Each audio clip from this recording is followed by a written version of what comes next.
Hi everyone, this is Diva from Blood Hunter, and you're listening to the Metal Pit podcast.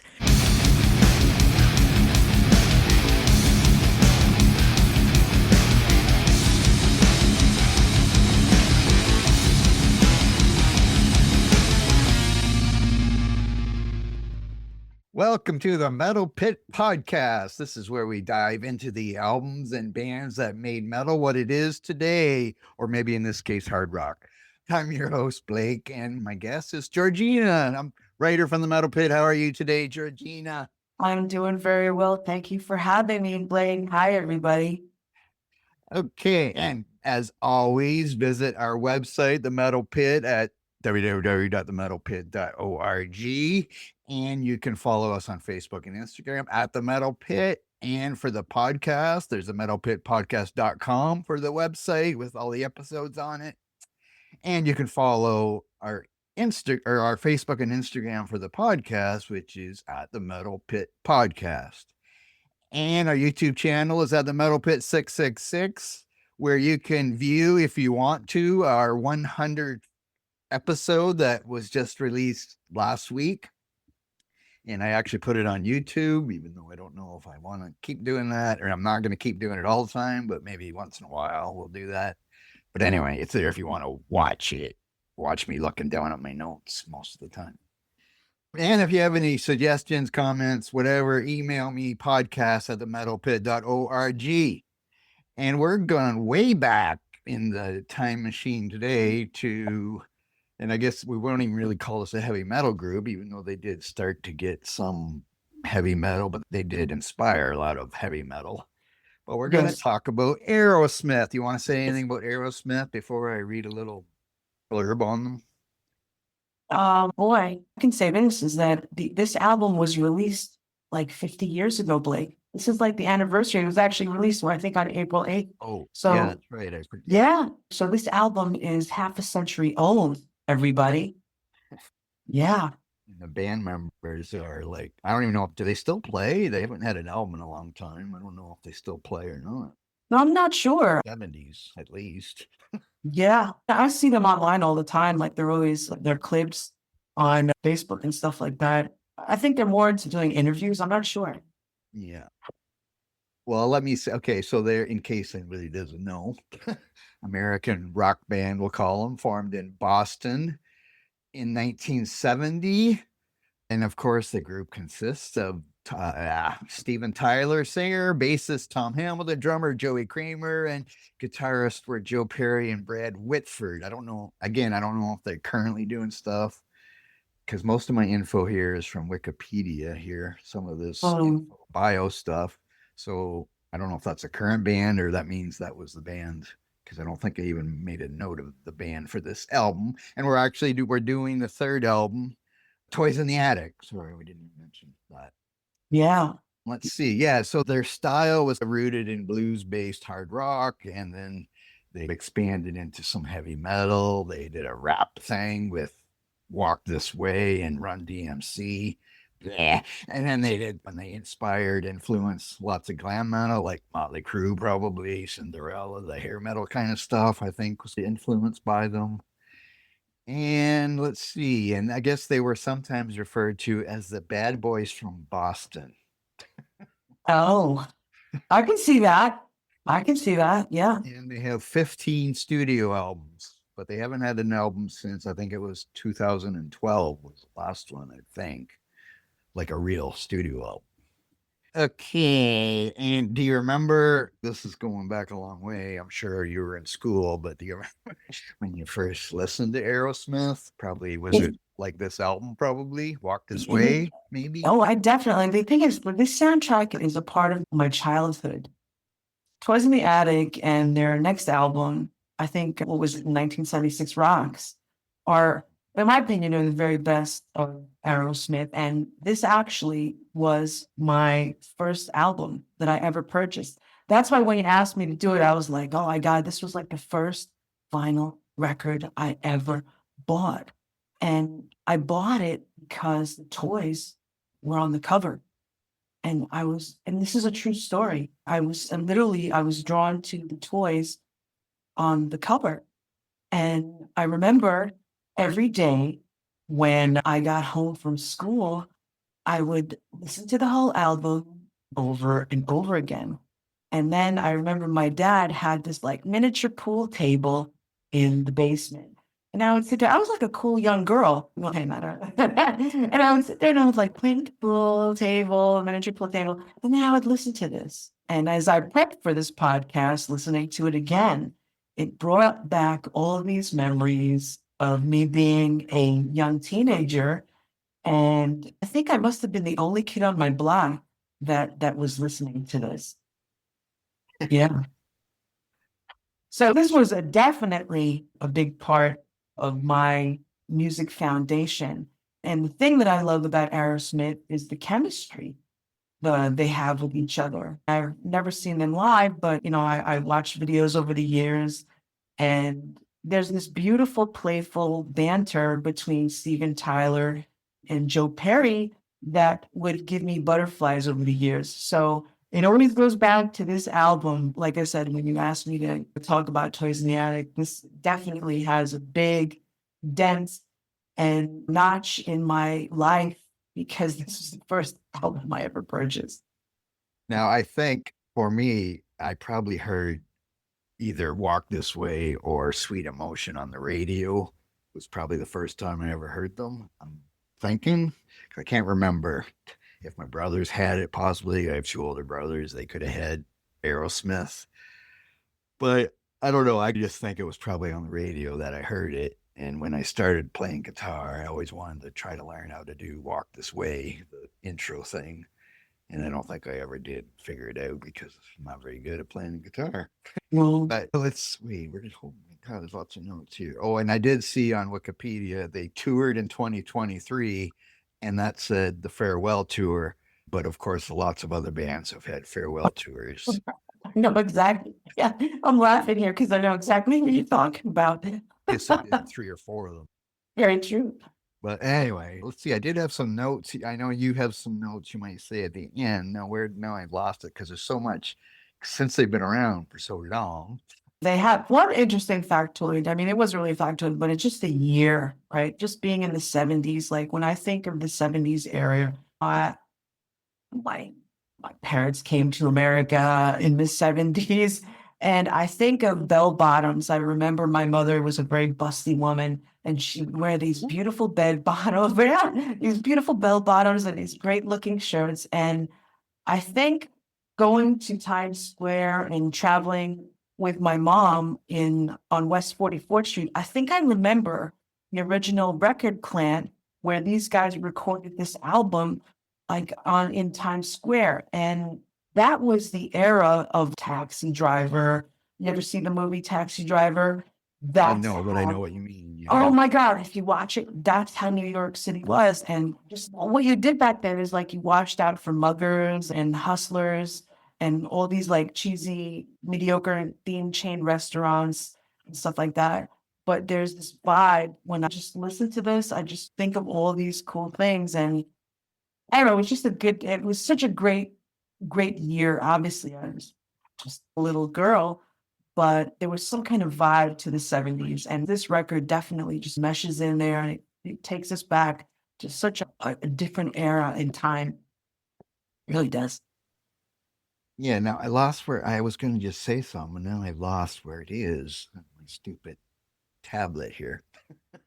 Oh, another thing is, New Yorker, at least the New Yorkers that are listening to it, Rudy Giuliani was the mayor back then. And what he tried to do, he tried to turn that area from like the den of decadence, but it was a little seedy, into this like sterile, any type of city USA. But that's where that West 44th Street, that area is just so convoluted, and it's just got so much character.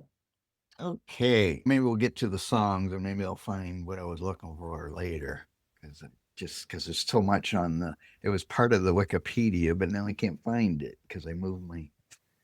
But anyway, we'll get back. We'll do the album, and then. Okay, did I mention anything about this album? Okay, I can say this. It was, the third studio album, released, as you said, April 8th, 1975 on Columbia Records. Sweet Emotion, the first single, and the original version of Walk This Way were both released that same year. And those are probably the two most recognizable songs. Maybe Love in an Elevator or Dude Looks Like a Lady. Yeah. But let's see. And it's the band, even though it was their third album, and so long ago, it is the band's most commercially successful studio LP in the United States with 9 million copies sold. Bam. Okay. So let's get to this. We're going to now, yeah, we're ready. Toys in the Attic. What about the first track? You want me to start this? Yeah, you can. All right. The title song on this album, it just bursts with this like furious energy. And from my understanding, it was built on a riff that Perry came up with on a 1955 Les Paul that Johnny Thunders had recently given him. I read that and I was like, wow, that's really cool. He's like friends with Johnny Thunders. I was like, that is really cool. The track is unique, and you've got Whitford alongside Tyler, and it's just this rollicking opening track, and it's a statement about their mental health at the time, I think. It's not just a song, it's like I don't know, this kind of metaphor for chaos. And I don't know, you've got this electrifying guitar riff, and then you've got Steven Tyler's raw vocals, and then you get this youthful rebellion and this like phonetic energy that comes with it. And it takes you through this attic of our psyche where these forgotten dreams and these unrestrained emotions, bam, collide with each other. And you get like this whirlwind sound, and it's just great. I just love it. It just Poison the Attic kind of invites you to this, to like confront like this wild, untamed aspect of your inner self. I love this track. I really do. I love this whole damn album, so I can't say anything negative about it. Now, I didn't really go to look at any lyrics or anything like that. Not that, so I don't have any of that like I sometimes do. And I didn't go to that set list thing to do that either. But anyway, Yeah, Toys in the Attic, lights, forces, reads nothing. It's so great. Oh my God. Oh, I did read, you already said it, but I probably erased that. I read about Toys in the Attic too, but I don't really have anything to add on it, I don't think. It's one of my favorite songs on the album, besides, of course, the two hits, I guess you want to call it. But this album is so old, and I didn't really listen to a lot of other Aerosmith albums. I listened to Greatest Hits that came out whenever that came out way back then, because it was probably right after the next album, probably, because it was really early. I don't know why band is releasing the Greatest Hits album after 4 albums, but it was sometime in there because it had Dream on it and stuff, and half of this album probably. But and actually, I did read. I didn't make a note of it, but they said the first 2 albums were just songs that they wrote, but that they were playing as they were touring and stuff. But this album, they really wrote, like they really, I don't know, Yeah. really sat down to write songs for a good album. Or not that the first 2 weren't good, but they really got serious, and it's a best-selling album, so I guess it worked. Anyway, now we slow down a little bit, and suddenly we're in a weirdly creepy blues rock tale about poor little girls and bad men called Uncle Salty. And do you have an Uncle Salty, Georgina, or did you? So, I was a good kid. I was a boring good kid. But you know what? This may be one of my favorite deep tracks from these guys. It's mid-tempo, but it's gritty. And it's the sad tale of a fallen woman. And she cried at night, right? And no one came. So it begins with this straightforward, like this chord progression. And then you have this like highly melodic bass, this bass line. And before it ramps up, as Tyler narrates the tale of a sorrowful and isolated child who ultimately turns to prostitution, right? So the song presents a strange blend of surface beauty and this underlying creepiness. And in this subtle contrast, that adds like this edge to the entire album. And then you've got like this monkeys style psychedelia when Perry sings, "Ooh, Oh, it's a sunny day right outside my window. This is great stuff. This is great stuff. I love this song. This is like one of my favorites. I always crack up when I listen to Uncle Sultan. What was I going to? Oh, wait. What are we? Yeah, Uncle Salty. Yeah, he was. See, I had more about this, but again, I must have lost it. But anyway, he said he was thinking about an orphanage when he wrote the lyrics. So it was Tyler, Mm. I guess, that wrote the lyrics to this one, or maybe he wrote the lyrics the most, and maybe Joe Perry wrote the riffs or something. I don't know, but or they wrote together, I guess. Mostly it was those two. And he said, I tried to make the melody weep from the sadness felt when a child is abandoned. Oh, yeah. And let's see.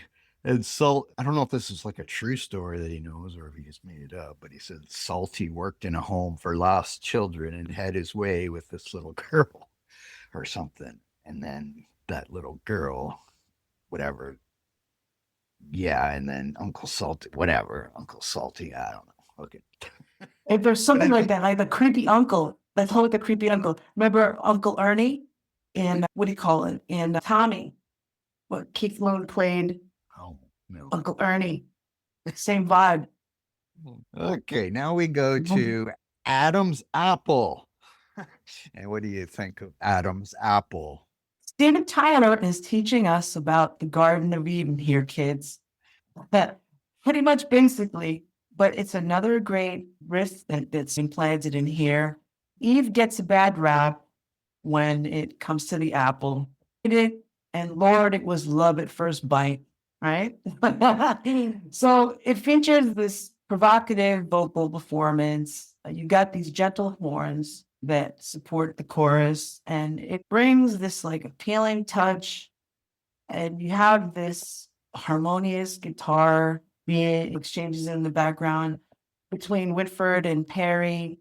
And then you have this deep connection that kind of shows you this evolving sound that Aerosmith is producing.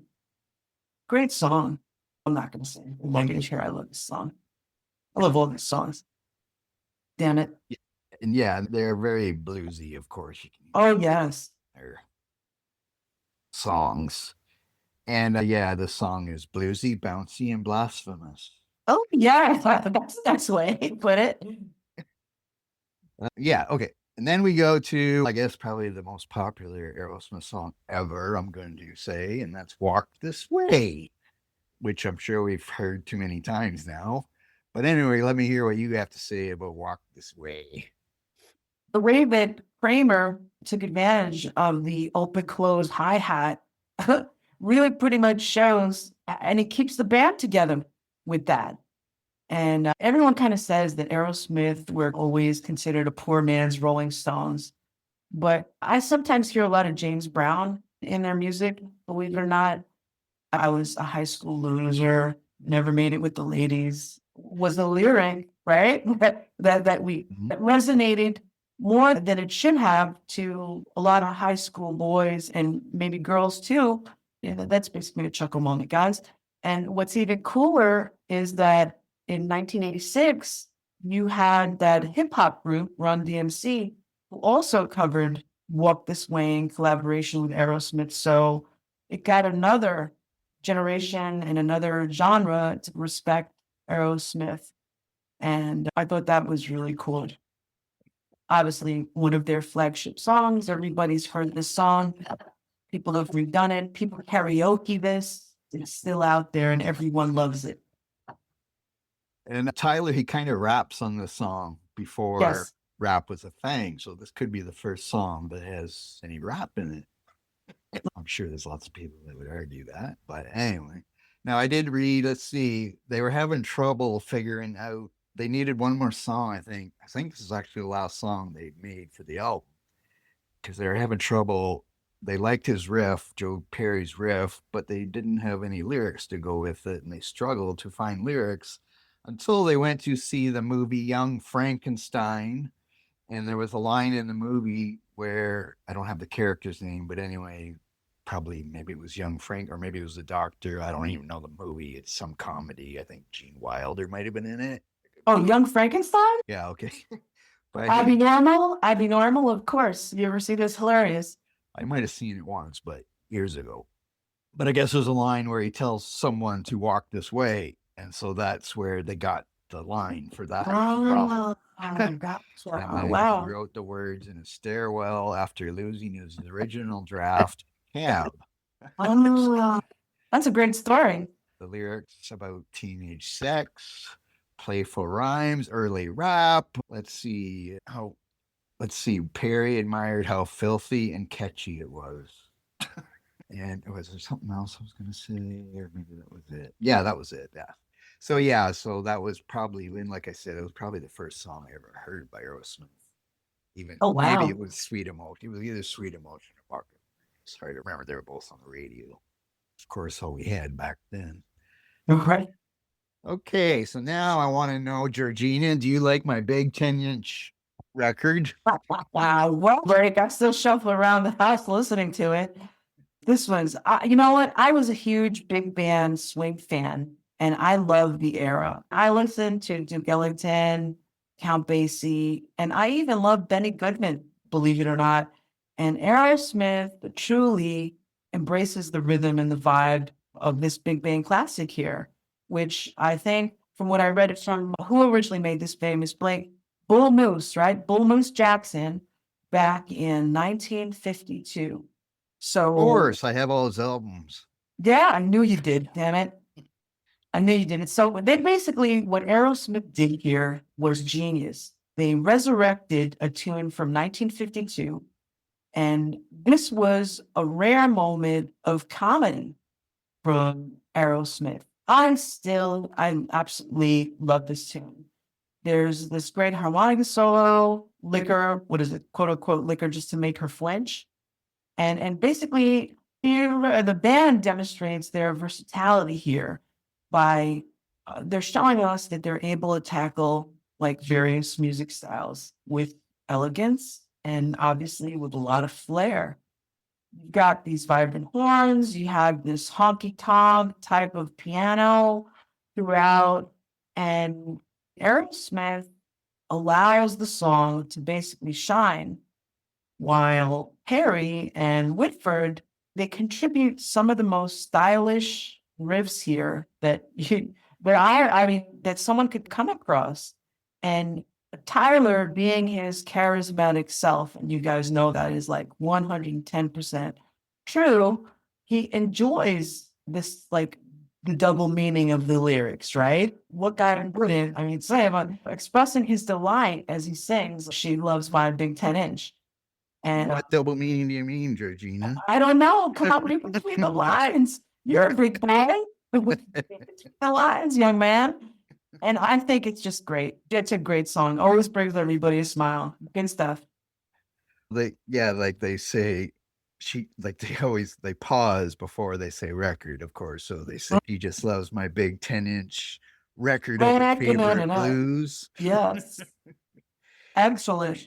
And she gets all excited when she begs for my big 10-inch record of a band that plays blues. Genius. And so I guess, so as you said, by Bull Moose Jackson, so it's a cover.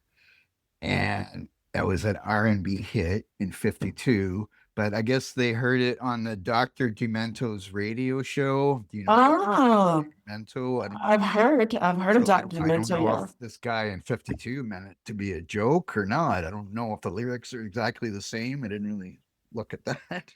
But anyway, it was played on the Dr. Demento show, and that's where they heard it. And I guess that's why they wanted to cover it. And because I think they knew Dr. Demento or something. I don't know. But anyway, so I guess that's why they covered it. So yeah, so that's the best song ever made, probably. Okay.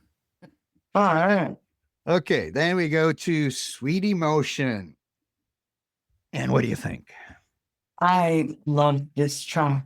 It never grows old. It's sexy as I really is sexy as F. You know what I mean? As an opener, you've got this track opens with this relaxed vibe, infused with all these like psychedelic elements. And you've got these marimba, you got these shakers, and you got this voice box but like gradually, slowly intensifies, and it just seamlessly transitions into one of the greatest rock riffs that were ever created. I love this song. I've put this on my player like 10 million times, like over and over the years. It just always pops up somewhere. And however, the song is not like just defined by these like awesome riffs, and there are plenty of them in there. The lyrics, who can forget some sweet talking? Who can forget some sweet talking mama with a face like a gent, right? It stands out as a remarkable collaboration between Tyler and Hamilton. And you see the importance of songwriting and melody here, and basically illustrates one of the finest rock music moments with soul and with rhythm. It is exceptional. Love Sweet Emotion. Love this track. I'm not joking either. I really do. I love this track too, but I don't really want to add anything. Oh man, damn. Just listened to that one so much. So, We got Rat would be another group that was inspired by Aerosmith. I think that name just yeah, I can see that. okay. And I already said Motley Crue before, and I'm going to say Motley Crue again here soon. But anyway, so No More is the next one. And what do you think of this one? This is probably the most underrated track.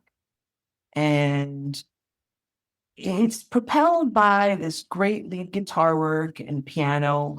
And Stephen paints a portrait of like endless holiday inns and like dubious decision making when it comes to like female companionship here. At least that's what I'm getting from this song.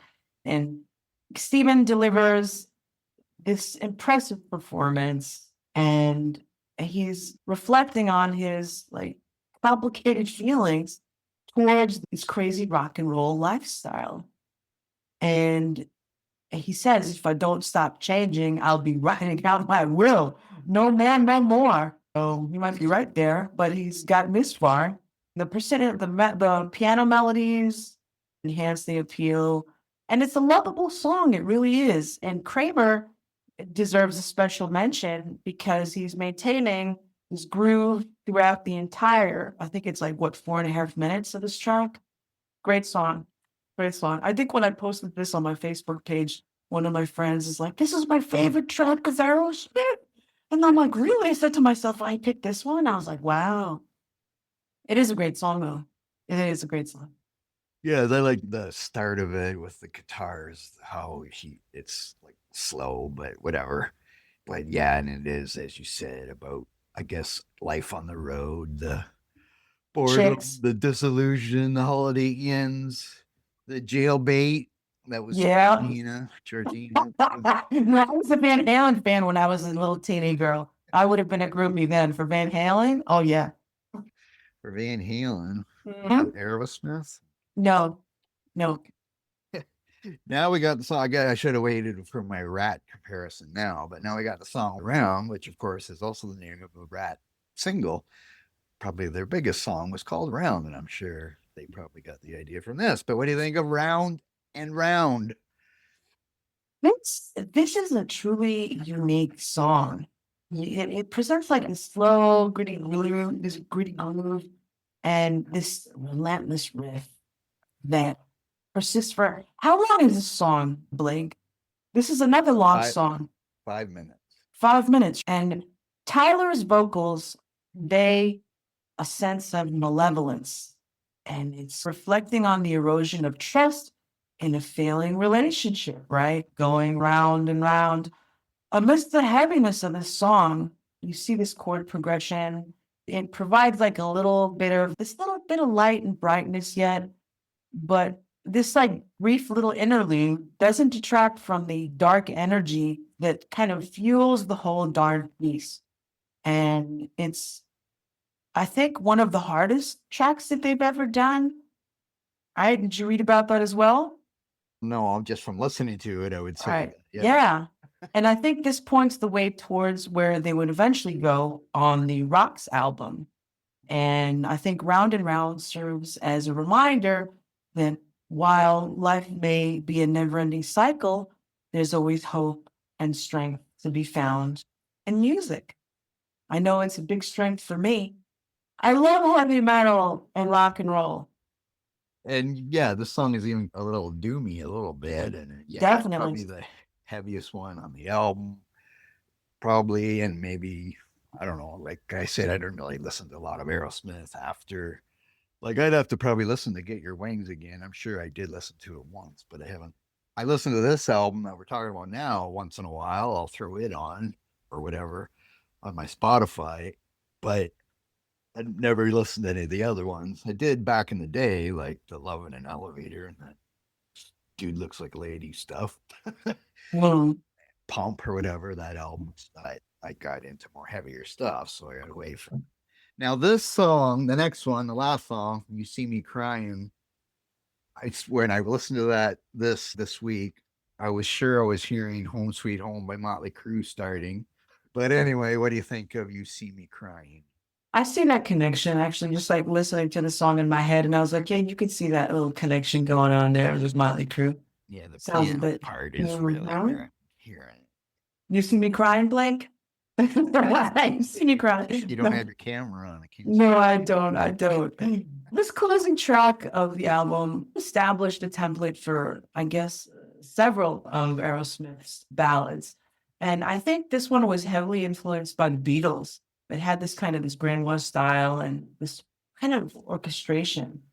It's a lovely piano ballad, and I read that this is Liv Tyler's favorite Aerosmith tune. Yeah. I don't know why. I like this ballad more than most of the other late period ballads that they have. The piano, strings. Don't beat me over the head with a stick. It sounds a little bit like Queen to me.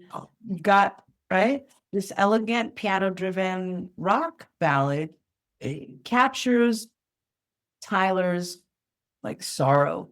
He's in this like sorrowful state, and he's openly expressing his deep longing for this unnamed lover. It's powerful. It's an emotionally charged ballad, and it's skillfully composed, and it's impossible for me, at least, not to be captivated by it. And maybe I'm just a smush.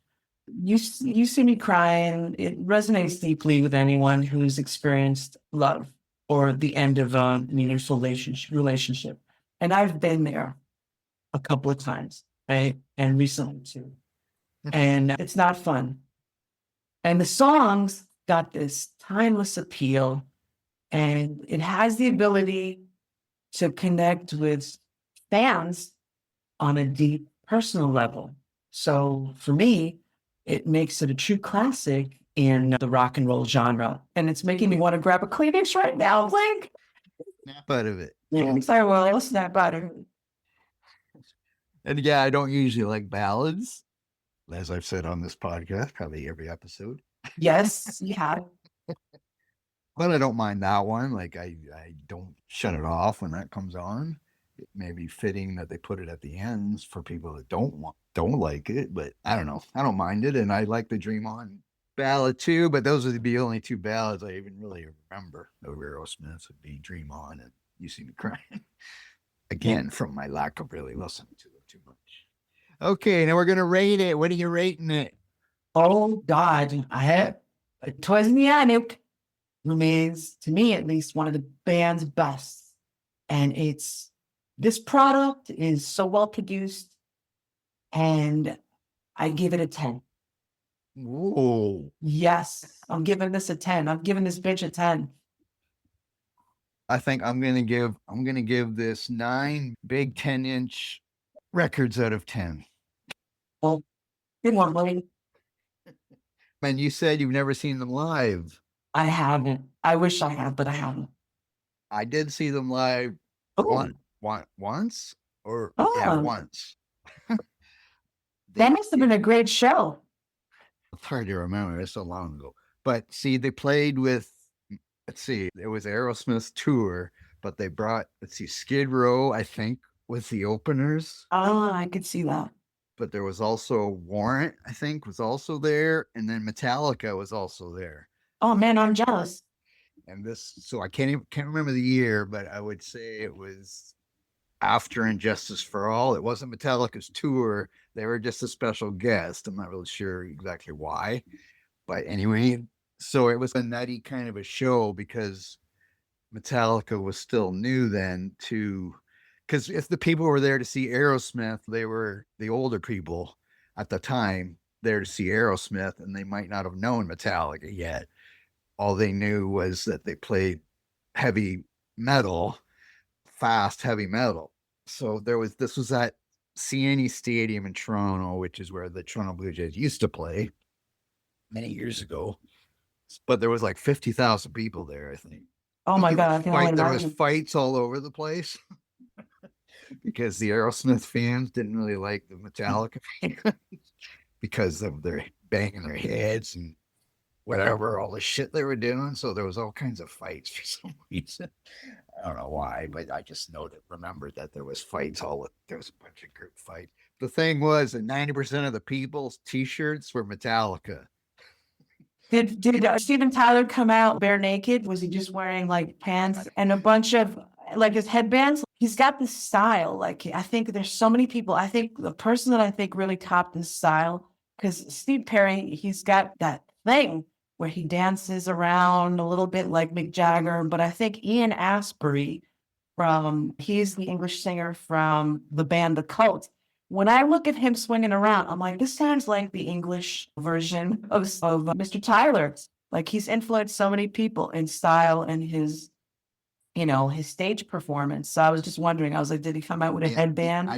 The only and thing I feathers? remember about Aerosmith's performance was that during Walk This Way, Sebastian Bach joined them on stage. Since he's from Canada and Ontario, so he joined them and he was, of course, the singer of Skid Row at the time. He joined them on stage for Walk This Way, but that's really all I remember about Aerosmith thing. Because I was probably there to see Metallica too, even though I did Aerosmith also. But I do remember I was really there to see Metallica, foremost, whatever. But I don't remember anything about Metallica's set either, or whatever, except people were some idiots that didn't know anything, were saying stuff like, well, I hope they play one or whatever, but whatever. Right. So yeah, I believe that's the only time I ever seen them live. But I did have you have some notes too, and I have some notes too that I finally found what I was looking for. But you want to go first? You want to go first? No, you go first. All right. I've got 6 things that everyone should know about Aerosmith. And let's see. The first one is, and you mentioned this in the beginning, was that the band was formed in 1970 in Boston, and their self-titled debut album was released in 1973. Number 2 is the group was inducted into the Hall of Fame in 2001. Number 3, also in 2001, Aerosmith performed at a Super Bowl halftime show along with NSYNC and Britney Spears. Yes. He's hot. Yes, he totally is. Number 4, Steven Tyler, lead singer, since the band's formation, is the oldest of the band members, having turned, now he's 77 in March. He turned 77 in March of 2025. Number 5, Aerosmith has won 4 Grammy Awards in its 50-plus year career. Now that's impressive. And finally, number 6, the band's number 1 hit came from a movie soundtrack, I Don't Want to Miss a Thing, from Armageddon in 1998. Those are my 6. How about you, Blake? Okay, now I don't really necessarily know. These are just things more. Okay, whatever. 1978, the band starred as a future villain band in the movie Sgt. Pepper's Lonely Hearts Club Band. I know what that is. It's the Beatles, of course, but I don't know if I've seen the movie or even knew that part. But they made, of course, Aerosmith was big they appeared on Wayne's World sketch on Saturday Night Live in 1990. And then, of course, they were in the movie Wayne's World or Wayne's World 2, I think it was Wayne's World 2. One of them, right? One. No, it was one, because they had a festival and they played at this festival and whatever. Mike might go find there. I don't remember, but anyway, yeah. Let's see. And they were also appeared on The Simpsons in the Flaming Moe's episode in 1991. No, it was Wayne's World 2. Sorry, it's the next line. Oh, Wayne's World 2 in 1993. They were in that. They were in a John Travolta Uma Thurman movie called Be Cool. Think about that one. And their song Dazed and Confused was on the soundtrack and start of the movie of Dazed and Confused, the 1993 movie, which is one of my favorite movies. And it's all 70s music. I could even handle hearing Kiss on the soundtrack. And let's see. And they've been appeared in some video games. I think that's all I got here. Yeah. So that's it, I think, as far as I know. Okay. All right. So we're going to finish with our top 10 albums from 1975. Now, I don't know if we'd even consider any of these heavy metal. Maybe a couple of them are heavy metal, but of course, it's a 75. It's really before heavy metal was a thing. But it's mostly, hard rock, mostly hard rock for me anyway. I'm assuming you have some, but maybe you got something else. I will let you go first. Okay. Should I work my way up from 1 to 10, or should I go 10 and 8 to 1? 10 to 1, I guess. All right, 10. Number 10, everybody, I am picking Queen, A Night at the Opera. 9 is ZZ Top Fandango. 8 is Rainbow, Richie Blackmore's Rainbow.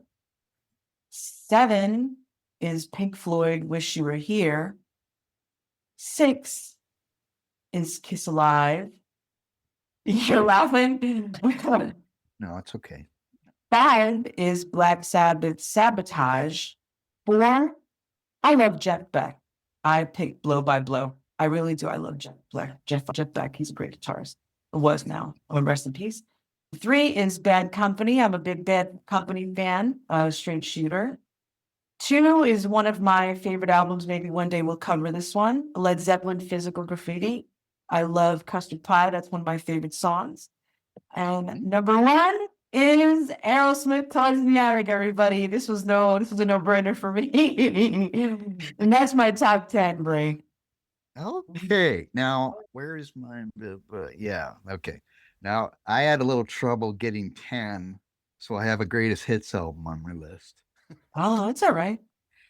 But my number 10 is ZZ Top, Fandango, has the song Tush, and who doesn't like Tush? And my number 9 is Queen, A Night at the Opera. So we flip-flopped on those ones, but there's Bohemian Rhapsody on it, which was also on Wayne's World. My number 8 is Nazareth and their album Hair of the Dog. Oh, man. Wow. Ooh. I probably had that on 8-track. My number 7 is Budgie with their album Bandolier. Do you know Budgie? Do you? No, I don't. Okay. I don't. I think Metallica did a cover of a Budgie song. Oh, did they? But I can't remember which one it is. Oh, damn it. You're going to make me look it up. But it's not on this album, I don't think. But there's a song called Napoleon Bonaparte 1 and Napoleon Bonaparte 2. And that was a clever thing. Yeah, so that's got that. Number 6, I got Nazareth again with Greatest Hits, because I remember having that album and Bad Boy was on it. And I think those are the only 2 Nazareth albums I ever had, were Hair of the Dog and Greatest Hits. But it had a couple of songs from Hair of the Dog probably on it too. My number 5 is Ted Nugent with his Ted Nugent album, which I guess was his first album. And it has Stranglehold on it and a few songs. I know that's a great song. That's a great song. Some people don't like Ted Nugent because of how he is, but I don't care. He was good back then, and that's all I care about. My number 4 is Aerosmith, Toys in the Attic. My number 3 is Rainbow, Richie Blackmore's Rainbow.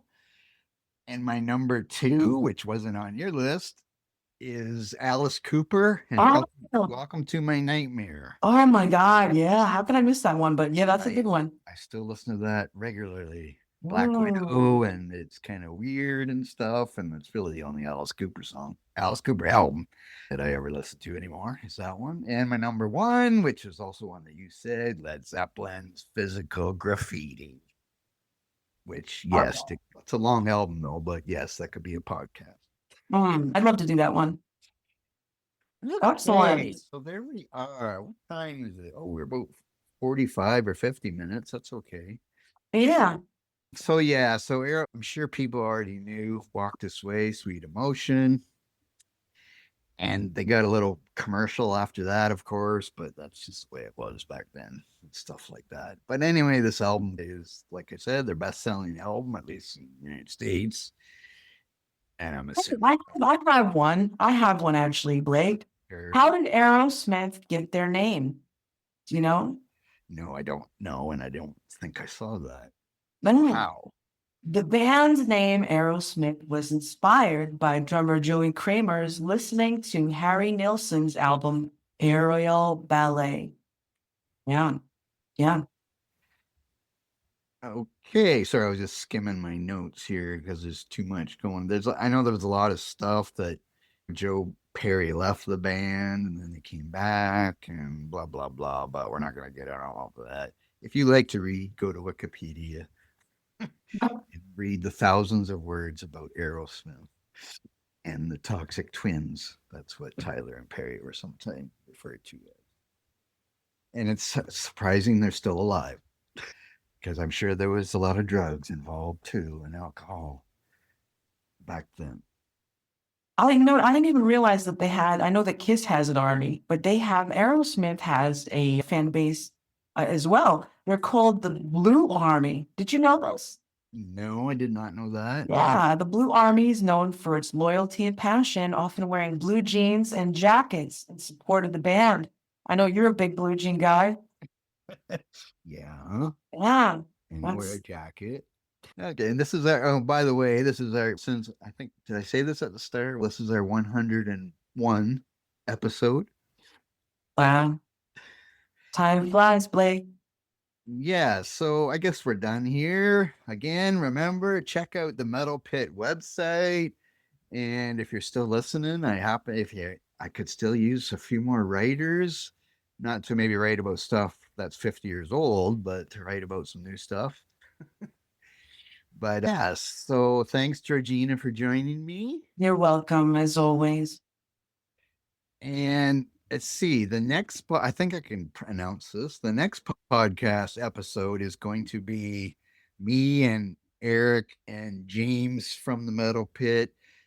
We're going to rank Dream Theater's albums from least favorite to favorite. And there's 16 albums, so that's going to take a long time. So if you like Dream Theater, look out for that one coming up. Wow. You're a big Dream Theater fan. I know that. Yeah, but I think they're both bigger, which is because I had to listen to all the Dream Theater albums again, and then some of them I don't even remember ever listening to them.